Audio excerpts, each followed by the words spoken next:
ఎన్నికలకు పోలింగ్ కొనసాగుతోంది. ఉదయం 7 గంటలకు ప్రారంభమైన పోలింగ్ సాయంత్రం 6 గంటల వరకు కొనసాగనుంది. CM Stalin, TVK chief Vijay, Rajinikanth, hero Suriya, Shruti Haasan, మాజీ సీఎం పళనిస్వామి, శరత్ కుమార్ తమ ఓటును వినియోగించుకున్నారు. తమిళనాడులో 234 స్థానాలకు ఒకే విడతలో ఎన్నికలు జరుగుతుండగా 4023 మంది అభ్యర్థులు పోటీ పడుతున్నారు. ఇక పోలింగ్ కి సంబంధించిన మరింత సమాచారాన్ని మా ప్రతినిధి కిరణ్ అందిస్తారు.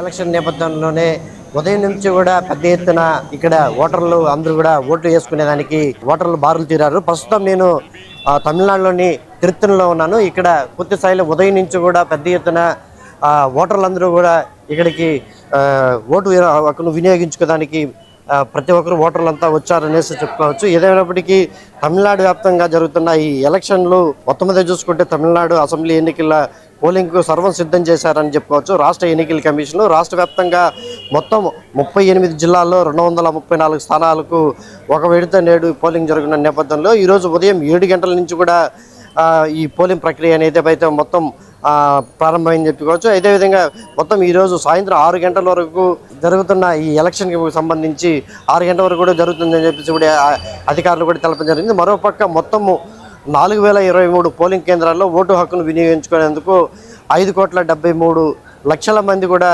ఇప్పటికే నమోదు చేసుకున్నట్టు కూడా తెలుస్తుంది. మరోపక్క చూసుకుంటే తొలిసారిగా తమ ఓటు హక్కును వినియోగించుకునేందుకు కొత్తగా ఓటు నమోదు చేసుకున్న వ్యక్తులు కూడా మొత్తం 14 లక్షలకు పైగా ఉండారని చెప్పేసి కూడా అధికారులు అయితే నమోదు చేశారు. అది ఒకసారి సంఖ్య చూసుకుంటే 14,59,000గా ఇప్పటికే మనకు తెలుస్తుంది.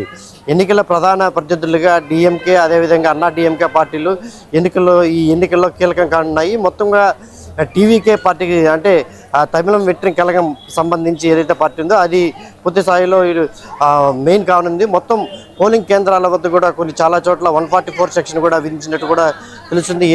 మొత్తం తమిళనాడు వ్యాప్తంగా జరుగుతున్న ఈ ఎలక్షన్ ప్రక్రియ మాత్రము ప్రస్తుతానికి ప్రశాంత వాతావరణంలోనే జరుగుతుందని చెప్పుకోవచ్చు. ఎందుకంటే ఎటువంటి అవాంఛనీయ సంఘటనలు జరగకుండా ఉండేందుకు పూర్తి స్థాయిలో ఎన్నికల అధికారులు కూడా ఇక్కడ పోలీసుల అధికారులు కూడా ఉన్నారు. ఇక్కడ కొంతమంది ఓటర్లు ఉన్నారు, వాళ్ళని అడిగి మరి విషయాలు తెలుసుకుందాం. అలా చెప్పండి అన్న, ఎన్ని గంటలకి మీరు ఈ పోలింగ్ కేంద్రంకి వచ్చారు? ఎంతసేపు పట్టేటట్టుంది? మేము 8:30కు వచ్చాము. 1 గంట చెప్పి నిలుచుకుంటాము. ఇంకా అంత క్యూవే పోలేదు. చాలా స్లోగా పోతుంది. చాలా ఇబ్బంది పడుతూ ఉంటాము. లోపల ఏర్పాట్లు కానీ మీరు కొంతమంది పెద్దోళ్ళు అంతా వస్తుంటారు కదా, ముసలాళ్ళు కూడా వస్తున్నారు, వాళ్ళకి ఏమన్నా ఏర్పాట్లు ఏమన్నా సపరేట్గా ఏర్పాటు చేశారు? అది చేసి ఉంటారు. పెద్దవాళ్ళంతా వస్తున్నారు, లోపల పోతూ ఉంటారు, వేస్తూ ఉంటారు, వస్తుంటారు. మొత్తం మీద వీళ్ళ ఇక్కడ ఉన్న ప్రతి ఒక్కరు చెప్తున్నారు. మీరు చెప్పండి అన్న, ఇక్కడికి ఉదయం ఎన్ని గంటలకు వచ్చారు ఇక్కడికి? మేము ఉదయం 8:30 దాకా వచ్చాము. ఇప్పుడు దాకా ఇక్కడ ఏర్పాట్లు అలాగే ఎలక్షన్ కమిషనర్ ప్రతి ఒక్క పోలింగ్ బూత్లో కూడా ఎటువంటి ఇబ్బందులు కలగకుండా ఉండేందుకు అన్ని సౌకర్యాలు చేసినామని చెప్తున్నారు. అంటే ఎండ తీవ్రత ఎక్కువగా ఉన్న నేపథ్యంలో ఇక్కడ వాటర్ క్యాన్ కూడా ఏర్పాటు చేసినారు. అవన్నీ ఉన్నాయంటారు? అన్నీ ఉందండి. అన్ని ఏర్పాట్లు బాగానే చేస్తున్నారు. బట్ కొంచెం స్లోగా వెళ్తా ఉంది, అంతే, వేరేం లేదు.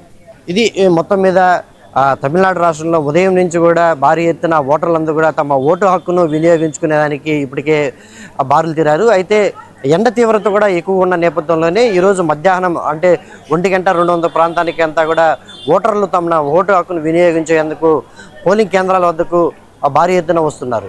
మరోపక్క వికలాంగులు ఏదైతే ఉన్నారో వాళ్ళకి వీల్ చైర్లు కావచ్చు, అదేవిధంగా ఎవరైతే ఈ ఎండ తీవ్రతలో వాటర్ క్యాన్ కూడా ఎలక్షన్ కమిషనర్ ఇక్కడ ఏర్పాటు చేసినటువంటి మొత్తం మీద అంటే మొత్తం ఈ తమిళనాడు మొత్తం కూడా అధిక సంఖ్యలో భారీ బందోబస్తు నడుమ ఈ ఓటింగ్ ప్రక్రియ అంతా జరుగుతుందని చెప్పుకోవచ్చు. ముఖ్యంగా 3 పార్టీలు మనం చెప్పుకున్నట్టు ఏదైతే డిఎంకే పార్టీ కావచ్చు, టీవీకే పార్టీ కావచ్చు, అన్నా డిఎంకే, ఈ 3 పార్టీలకి మధ్యలో తీవ్ర స్థాయిలో ఇక్కడ ఓటింగ్ ప్రక్రియ ఇక్కడ పడుతుందనేసి చెప్పుకోవచ్చు. మరి ఈరోజు సాయంత్రానికి ఎంత శాతం ఓట్లు పోల్ అవుతాయనేది మాత్రం మనం వేచి చూడాలి. మొత్తం ఇప్పటికే ఎన్నికల అధికారులు మాత్రం ప్రతి ఒక్కరు తమ ఓటు హక్కును వినియోగించుకోవాలని చెప్పేసి చెప్తున్నప్పటికీ అయితే ఈరోజు సాయంకాలానికి ఎంత % నమోదుందనేది మాత్రం మనం వేచి చూడాల్సిన పరిస్థితి అయితే కనిపిస్తూ ఉంది.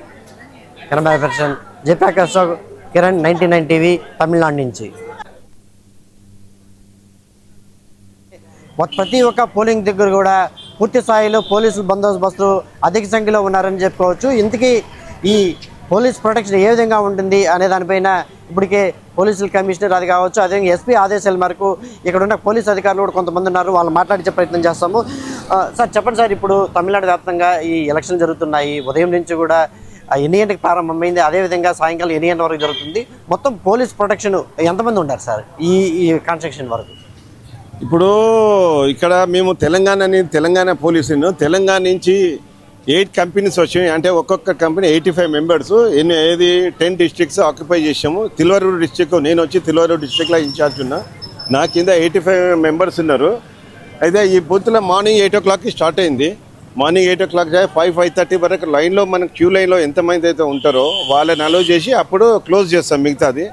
ఈ 100 మీటర్స్ మటుకు 100 మీటర్స్ లోపల మనం ఎవరిని అలౌ చేయకుండా కానీ వెహికల్స్ అలౌ చేయకుండా కానీ మనం పూర్తి బందోబస్తు ఉంది. అదేవిధంగా లేడీస్ క్యూ లైన్కి లేడీస్ని ఫోర్స్ పెట్టడం జరిగింది. జెంట్స్ దగ్గర జెంట్స్ ఉండడం జరిగింది. రెవెన్యూ వాళ్ళకు మేము కోఆపరేట్ చేసుకుంటాం. రెవెన్యూ వాళ్ళు మెయిన్ చూసుకుంటాం. రెవెన్యూ కోఆపరేట్ చేసుకుంటాం. మేము ఇది పోలింగ్ ప్రశాంతంగా జరిగేటట్టు చూస్తున్నాం మొత్తము. అయితే హ్యాండిక్యాప్ కానీ ఎవరు కానీ మొత్తము లంచ్ తర్వాత వచ్చే ఆస్కారాలు ఉన్నాయి కనుక రెవెన్యూ పీపుల్ చూసుకుంటున్నారు అంతా. మొత్తం వాళ్ళకి మేము సపోర్ట్గా ఉంటాం. హ్యాండిక్యాప్ కానీ అది కానీ ఇప్పుడు ఈ ఎలక్షన్ ప్రశాంతంగా జరుగుతుందని అనుకుంటున్నాము. ఈ మన ఎస్పీ గారు ఆదేశాల మటుకు మాది సఫిషియెంట్ ఫోర్స్ అంతా ఉంది. అంతా ప్రశాంతంగా జరుగుతున్నది. సార్, ఈ ఎలక్షన్ ఓటింగ్ ప్రక్రియ అనేది ఉదయం నుంచి కూడా సాధారణంగా ఉంది. అంటే ఇప్పుడు జనాలందరూ కూడా ఎక్కువ శాతం బారులు తిరిగి ఉన్నారు. అయితే ఎండ తీవ్రత ఎక్కువ ఉన్న నేపథ్యంలోనే ఇది మధ్యాహ్నం వరకే ఉంటుంది. మధ్యాహ్నం నుంచి కూడా చాలా వరకు తగ్గిపోతుంది. అంటే ఎండ తీవ్రత నుంచి కాపాడడానికి వాళ్ళకి ఏమన్నా షట్లు అట్టడం వేశారు సార్? వేసారు కదా, లోపల టెంట్లో అట్లాంటివి వేసాము. వాళ్ళకి మొత్తము అట్లాంటి ప్రాబ్లమ్స్ ఏం లేవు ఎండ తీవ్రత. కానీ మీరు అనుకున్నట్టు కాకుండా మనకు లంచ్ తర్వాతనే ఎక్కువ క్రౌడ్ వచ్చే ఆస్కారం ఉంది. దానికి తగిన ఏర్పాట్లు చేశాము. సార్, మొత్తం ఎంతమంది తమిళనాడు రాష్ట్ర వ్యాప్తంగా ఎంతమంది పోలీసులు ఉండొచ్చు సార్ ఈ ఎలక్షన్? నేను అది తెలంగాణ ఉంచాం కానీ అది ఎగ్జాక్ట్గా మేము చెప్పలేము. మేము ఒక 900 వరకు వచ్చాము. మేము ఓవరాల్ తమిళనాడు స్టేట్లో మేము 900 వరకు ఉన్నాము ఓవరాల్గా. కానీ మొత్తం ఓవరాల్గా లా అండ్ ఆర్డర్ నేను ఎగ్జాక్ట్లీ నేను చెప్పలేను. మాది తెలంగాణ పోలీసు వాటికి ఇక్కడ ఆల్మోస్ట్ 900 వరకు వచ్చాము తెలంగాణ పోలీసు. చివరిగా చెప్పండి సార్, ఈ ఎలక్షన్ ప్రక్రియ ఎన్ని గంటల వరకు పూర్తయ్యే అవకాశం? అది 5:36 వరకు క్లోజ్ అవుతుంది. ఇది మొత్తం మీద తమిళనాడులో జరుగుతున్న ఎలక్షన్లకి పోలీసులు పూర్తి స్థాయిలో, అంటే ఇక్కడ తమిళనాడు రాష్ట్రం నుంచే కాకుండా తెలంగాణ నుంచి కూడా భారీ ఎత్తున ఇక్కడికి పోలీసులు కూడా బందోబస్తు వచ్చున్నారు. మొత్తం 900కు పైగా ఒక నియోజకవర్గానికి సంబంధించి. ప్రస్తుతం నేను తిరుత్తణిలో ఉన్నాను, తమిళనాడులోనే. ఈ తిరుత్తణికి సంబంధించి మనకు డిఎస్పీ శరత్ కుమార్